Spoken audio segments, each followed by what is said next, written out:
दिन के 11 बजे हैं। अस्सलाम वालेकुम। ये रेडियो पाकिस्तान है। आसिफा महफूज से खबरें सुनिए। पहले अहम खबरों का खुलासा। वज़ीर-ए-आज़म ने अफ़गानिस्तान की हुकूमत से मुतालबा किया है कि पाकिस्तान में दहशतगर्दी की सरगर्मियों में मुलव्वस अनासिर को पाकिस्तान के हवाले किया जाए। अनवारुल हक काकड़ आज उज़्बेकिस्तान रवाना हो रहे हैं, जहां वो ताशकंद में इक़्तिसादी ताउन तंजीम के 16वें सरबराह इजलास में शिरकत करेंगे।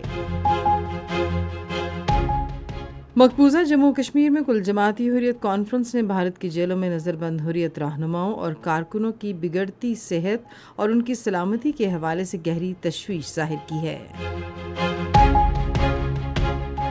अक़वाम मुत्तहिदा के सेक्रेटरी जनरल ने गजा में फौरी जंग बंदी पर जोर दिया है। और अब खबरों की तफसील।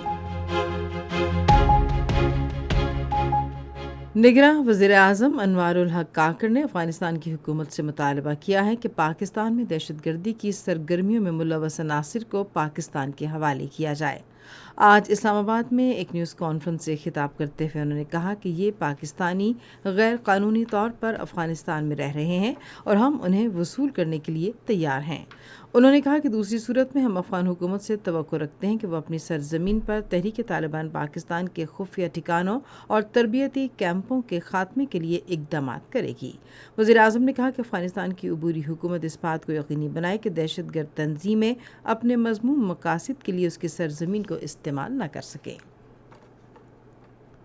वज़ीर-ए-आज़म अनवारुल हक काकड़ आज उज़्बेकिस्तान का सरकारी दौरे पर रवाना हो रहे हैं, जहां वो ताशकंद में इक़्तिसादी ताउन तंजीम के 16वें सरबराह इजलास में शिरकत करेंगे।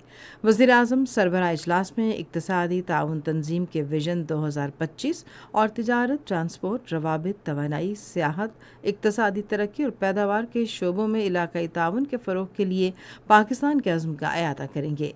अनवारुल हक काकड़ इजलास में तंजीम के मुस्तक़बिल के दायरा कार समेत इलाकाई रवाबित और बाहमी खुशहाली के फ़रोग़ के बारे में पाकिस्तान का नुक्ता नज़र पेश करेंगे।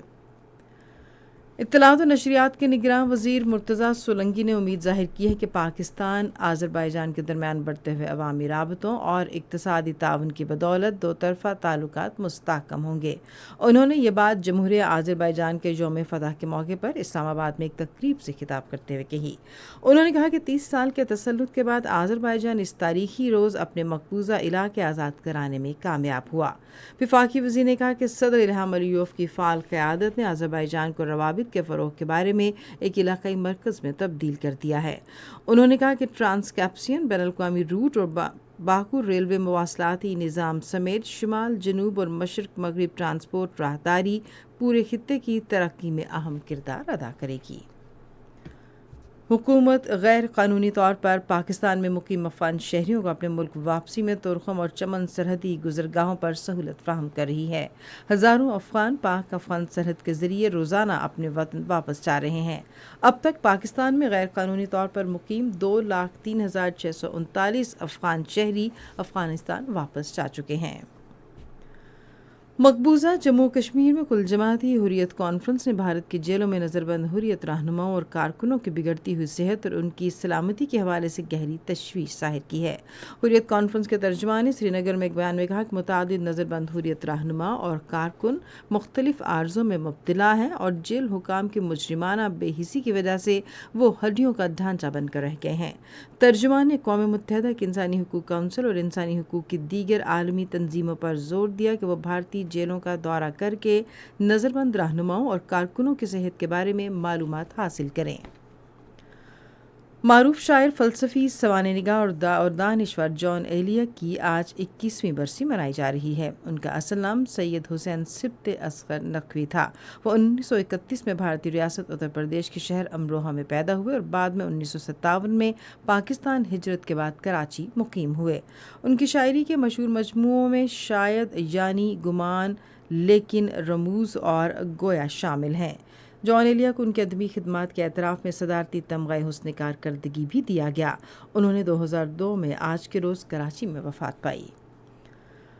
اقوام متحدہ کے سیکرٹری جنرل انتونیو گوتریس نے کہا ہے کہ غزہ بچوں کے لیے قبرستان بن گیا ہے۔ انہوں نے میسور علاقے میں فوری طور پر جنگ بندی کا مطالبہ کیا۔ صحافیوں سے گفتگو کرتے ہوئے اقوام متحدہ کے سربراہ نے کہا کہ اسرائیلی فورسز شہروں، ہسپتالوں، پناہ گزین کیمپوں، مساجد، چرچوں اور اقوام متحدہ کے دفاتر پر بمباری، فضائی اور زمینی حملوں سے نشانہ بنا رہی ہے اور وہاں کوئی بھی محفوظ نہیں ہے۔ ادھر فلسطین کی وزارت صحت نے کہا ہے کہ 7 اکتوبر سے اسرائیل نے اپنی جارحیت کے دوران 4104 بچوں سمیت کم از کم 10,022 فلسطینیوں کو شہید کر دیا ہے۔ ICC عالمی کرکٹ کپ میں آج پونے میں انگلینڈ اور نیدرلینڈز مد مقابل ہوں گے۔ میچ پاکستان کے معیاری وقت کے مطابق دوپہر 1:30 بجے شروع ہوگا۔ اسی کے ساتھ خبریں ختم ہوئیں۔ مزید خبروں اور تجزیوں کے لیے وزٹ کیجیے ہماری ویب سائٹ radio.gov.pk اور فیس بک کے link radio Pakistan news official پر براہ راست ویڈیو سٹریمنگ بھی ملاحظہ کیجیے۔